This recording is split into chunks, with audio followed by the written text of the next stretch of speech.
Bonjour à tous et à toutes mes petits creepers. Aujourd'hui, je vous ai concocté un petit top 10 sur les yokai les plus étranges. En ce qui concerne les creepy, j'en ai quelques-unes sur le feu. Et vous m'en direz des nouvelles. Un dernier mot avant que je vous laisse à votre étrange rendez-vous. Je trouve cela énorme qu'en à peine 3 mois nous soyons déjà si proches des 400.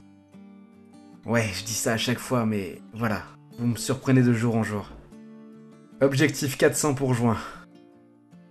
Allez, installez-vous bien confortablement et c'est parti. Numéro 10. Kobari Nyodo, le moine pervers. J'ai choisi de l'installer à la 10e place, mais j'aurais pu tout aussi bien le mettre dans le top 3. D'ailleurs, n'hésitez pas à me partager votre top personnel en commentaire. Bref, c'est un esprit assez bizarre. En effet, il ne se manifeste que pendant le nouvel an. Et tout ce qu'il s'obstine à faire, c'est espionner les gens dans leur salle de bain ou toilette, voire les deux quand il est en forme. Ouais, c'est déjà bien glauque, mais ça ne s'arrête pas là. Ce yokai, qui possède l'allure d'un moine, apporterait avec lui la guigne, la malchance quoi. Par exemple, il pourrait très bien vous lécher, et pire, vous constiper. Une bonne année de merde en perspective. Numéro 9. Hanako, l'inspiration de Mimi Géniard. Quitte à être dans le scabreux, restons-y avec Hanako, aussi appelée Hanako des toilettes. Cette créature est en apparence une écolière tout ce qu'il y a de plus banal. Mais en réalité, elle serait l'esprit d'une fillette décédée durant la Seconde Guerre mondiale. Son école aurait été bombardée pendant qu'elle jouait à cache-cache avec ses amis. Sa planque était, comme vous l'aurez sans doute deviné, les toilettes. De temps à autre, certaines oseraient alors l'appeler. Et si elle hante les toilettes de l'établissement, elle devrait vous apparaître, ou au moins vous gratifier d'une réponse. Cependant, pas d'inquiétude, elle n'a rien d'hostile. Elle est juste là, à errer dans les toilettes des filles. Ce yokai, à l'instar de Kushisake Onna, est très récent. Il serait apparu pour la première fois en 1950. Et toujours comme Kushisake Onna, elle a eu un énorme succès dans les années 80-90. D'ailleurs, si le sujet vous intéresse, j'ai fait une vidéo sur elle. Bref, si vous vous sentez surveillé en entrant dans les toilettes, n'hésitez pas à demander à Hanako si elle est là. Numéro 8. Makura Gaeshi, le fétichiste de la literie. Alors, on sort des toilettes, mais on reste dans l'absurde. Ce yokai est la cause de tous vos problèmes nocturnes. Votre oreiller est à l'autre bout de la pièce, votre lit est carrément déplacé, votre conjointe prend toute la couverture. Une seule réponse à tout cela. Makura Gaeshi. Son but est de vous empêcher de vous reposer sereinement. Il serait l'esprit d'une personne disparue. Alors, jusque-là, rien d'extraordinaire. Oui, sauf que cette personne est décédée dans votre chambre. Ah, là on fait moins les malins, hein. Bon, par contre, mis à part cela, rien de bien méchant. Il ne vous fera jamais de mal. Ceci étant dit, ce petit bonhomme tout rouge est physiquement impressionnant. Je pense que s'il veut mon oreiller, je lui donnerai sans trop d'histoire, pas vous? Numéro 7. Baku, ou le hublot inversé. Allez, la référence à Hublot, qui est contée par Mademoiselle Macripsta, ça c'est fait. Ceci étant dit, si vous n'avez pas encore écouté Hublot, foncez. C'est réellement très bien foutu. Reprenons. Baku, aussi appelé le mangeur de cauchemars, est un yokai des plus vertueux. Il protège votre sommeil.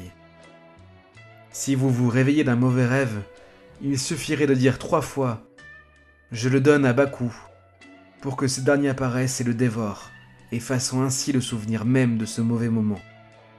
Bon, si après vous êtes un peu braconnier sur les bords, vous pouvez toujours l'attraper quand vous l'invoquez, et vous servir de sa peau comme une couverture. Ouais, c'est pas très ragoûtant. D'autant plus que notre cher ami est un mix parfait entre un éléphant, dont il détient la trompe et les défenses, d'un tigre auquel il emprunte les pattes, d'un bœuf dont il a la queue, oui, pourquoi pas, et les yeux d'un rhinocéros. Et ça, pourquoi? Bien, parce que... Numéro 6, Jinmenju, l'arbre yokai. C'est un arbre fruitier énorme et extrêmement rare, qui ne pousserait que dans les vallées isolées. Ah mais en quoi il est étrange du coup? Si vous vous êtes posé cette question, déjà, j'espère que vous n'avez pas cette voix-là. Et ensuite, sa particularité à lui sont ses fruits. Imaginez un arbre immense, avec plein de visages humains qui se marrent dès que vous approchez. Eh bien, c'est ça, Jinmenju. D'ailleurs, si l'envie vous prend de goûter les fruits de l'arbre, vous le pourrez. Il suffit de les faire rire jusqu'à qu'ils en tombent. Il paraît même que ça a un petit goût de citron pas déplaisant. Et numéro 5, les Kijimunja, les mouglis japonais. Bon, là ce n'est pas un, mais des yokai, et vous avez relativement peu de chances de les croiser, car on ne pourrait les trouver que dans les forêts d'Okinawa. Cependant, si vous en croisez tout de même un, il y a quelques règles à observer pour que tout se passe pour le mieux. Premièrement, comme le kappa pour lequel j'ai aussi fait une vidéo, il déteste les paix. Deuxièmement, mieux vaut être respectueux de leur habitat, et plus particulièrement des arbres sur lesquels ils vivent. Sinon, ces petits lutins à la crinière rouge pourraient bien devenir féroces.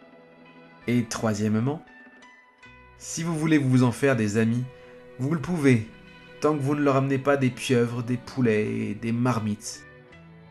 Ouais, pas des pieuvres. C'est pas très japonais tout ça. Numéro 4. Obarillon, le yokai casse-bonbon. Il est un peu comme le pote qu'on a tous eu un jour dans notre vie. Lourd.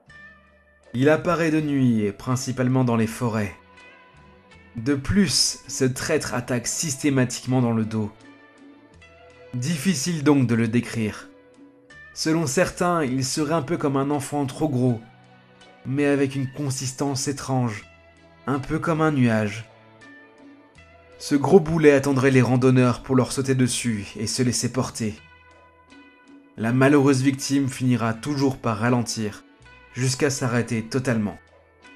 Une fois là, il n'y aura plus que 3 options. Soit vous réussissez à rouler sur le dos pour le faire partir, il en aura marre d'attendre immobile sur vous et partira de lui-même, et soit bien, vous avez pas de bol et vous mourrez de déshydratation parce que ce petit malin ne bouge pas.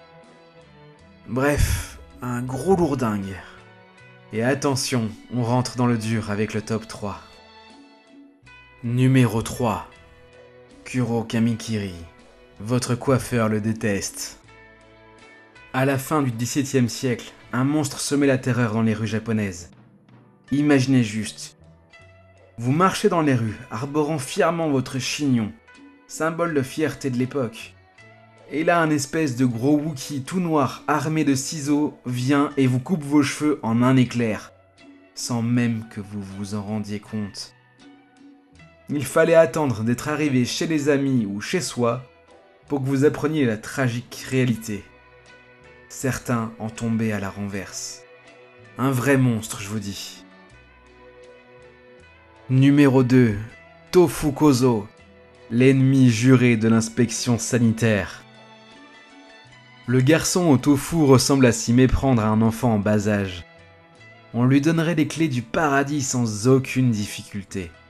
Tant il a l'air gentil avec sa grosse tête coiffée de son mugiwara, aussi appelé chapeau de paille, et son tout petit kimono traditionnel. Et en plus, ce petit bonhomme propose à qui veut de goûter à son bloc de tofu blanc, décoré de sa feuille d'érable rouge. Comment dire non à ce petit ange? Eh bien, tout simplement en ouvrant un peu les yeux. Déjà, comme énormément de yokai, il se déplace de nuit. Donc bon, un gamin qui doit pas dépasser les 5 ans seul dans la nuit, ça choque. Surtout au Japon.